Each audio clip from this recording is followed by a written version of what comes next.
that's a great transition. We might as well go right over to our new segment, Badass of the Week. Boom, boom, boom, boom. So this might change. This is fluid. We'll see how this works. But we had 2 full weeks to look at stats of players from the 5 teams we cover, and I just wanted to maybe we just nominate a bunch of people, and maybe we put it up on a Twitter poll or however we do this. That people could vote be fun too. Yeah, but you and I can talk about it. I put a list together of 5 players. They happen to be all White Sox or Cubs. That doesn't necessarily have to be the case every week, but remarkable weeks from several players, including 2 weeks from Luis Robert, Dylan Cease from your White Sox. But there's been pitching performances that are incredible on the north side with Marcus Stroman, now Justin Steele, and the aforementioned Ian Happ earning his $61 million extension in these first couple of weeks. But I think you've got all the stats out over there. Do you want to compare the batters first that we have, or do you have others to add to that list? No, I don't have any others. I mean, let's go through the stats. I'll just do them in the order you sent them over. So we got Luis Robert Jr. You left a junior off of this. I forgot. Yeah, it was. I mean, my notes to you are not as detailed as they should have been. So, apologies. Who is tied for second in baseball with 5 home runs in MLB, 11 RBIs, a 316 average, and a 965 OPS. And in making I don't know if you saw some of those plays in the outfield. Yeah. I didn't put any defensive stats, but that is a huge part of his game for sure. I mean, his game in the outfield, bringing 2 home runs back in, saving play in the gap, whatever. I mean, he's just off to the start that this is a guy we thought we were gonna see. So he's stealing bases in there too. Ian Happ, also, who Cup player I really enjoy. I've always enjoyed. So I'm happy he's going to be around. He's a fellow podcaster too.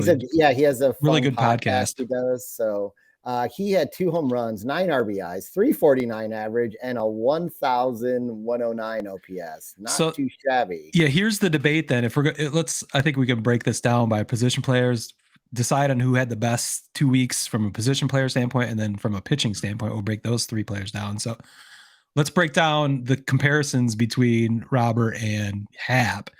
Obviously, Robert's got the home run edge and the RBI edge, but Happ has the average and a pretty big OPS advantage. So, where do you go? Are we just going to draw our north side, south side lines, or how are we going to do this? I mean, we could. I would take Robert for. Apparently, according to rankings, playing more difficult teams and doing that, and I'll add his defensive play in the field. Okay. Well, the 5 home runs difference maker. I'll give it to you just for the 5 home runs because that tied with Aaron Judge for second. Yeah, that's. You may remember that feat. Guy. Yeah, yeah.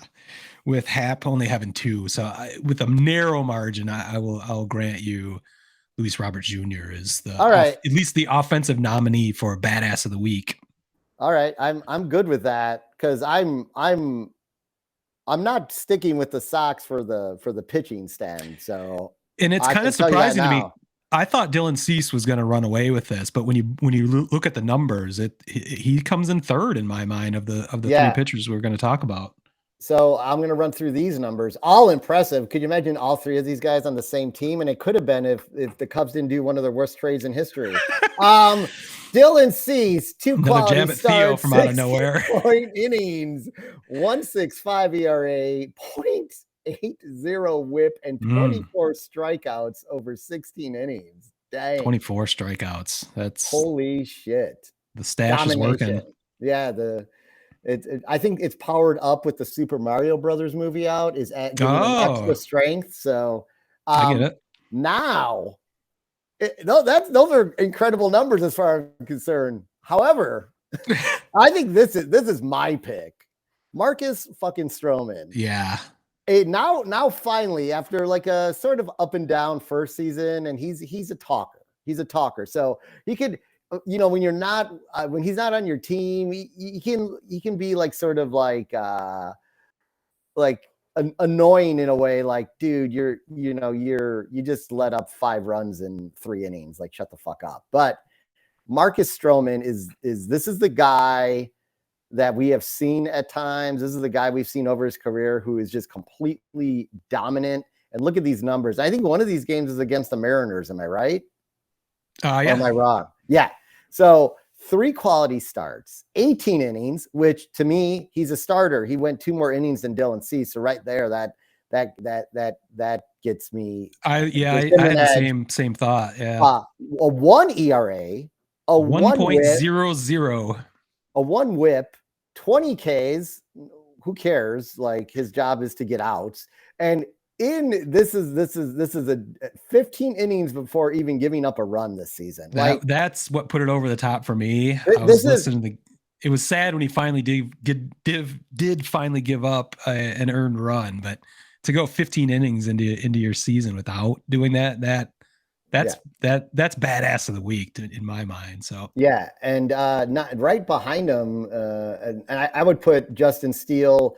I think it was between him and Cease. You could go either way, but he does have 3 quality starts, 19 innings. Again, he's got an innings edge. So to me, that's an advantage because if you're able to pitch 6 innings consistently as a starter, with the way bullpens are designed, they don't always execute to the way they're designed. See the South Side, but that is podcast. Yeah, but that is truly like you have an advantage as a team, and 1.42 ERA, 0.84 WHIP, and 19 Ks. So, but to me, Stroman's the runaway in this one. Yeah, those are all-star numbers he's put up right there. That is like where Cease went on that run last year. I mean, that's the same. It's the start of something like that. It's the start of an Arrieta type of run, type of numbers. So, like, we'll see what he has left for the season. But like, when you read the stats that we all read, that I just read now that Smitty put together, like, there's a lot of you can understand why you're excited as a Cubs fan when you read those stats. And you can also understand from a White Sox point of view why I'm not totally like doom and gloom yet. You're pretty close. You're on the edge. But you can put me on the edge if you want. I went to the edge and I stood and looked down. Oh, God. Is that a Bob Mould reference? No, that's Van Halen. Talking about love. I thought you were doing like a Hoover Dam thing or something, but no, I'd be standing on the edge of the Hoover Dam then. Okay, sorry. Just to annoy you for your hate of Minnesota rock. I don't hate Minnesota rock. I just don't get into it as much as others, but or whatever. But I think, are we in agreement on this one wholeheartedly? That I just want to. I mean, Justin Steele he pitched last night incredibly in Los Angeles, so he kind of snuck up and almost took over badass of the week. But I think everything you said about Stroman is spot on, and I think he edges out Luis Robert, from an offensive standpoint. So I think overall, a badass of the week is Marcus Stroman. Yeah, I don't know how often you and I are going to agree, but if we can always do this, talk it through, and we just agree, we'll just do it that way. I mean, we'll see how this evolves. But yeah, I mean, there'll be, after 2 or 3 weeks of agreement, I will be just one of us. I know won't let it happen just to make it more interesting. I mean, throw a wrench in the works. Yeah, throw a wrench in the works. All right. This was fun. I like this. All right, cool. Yeah, new segment, success. These aren't always successes when we try new shit. So oh boy, that was cool. Marcus Stroman is our badass of the week.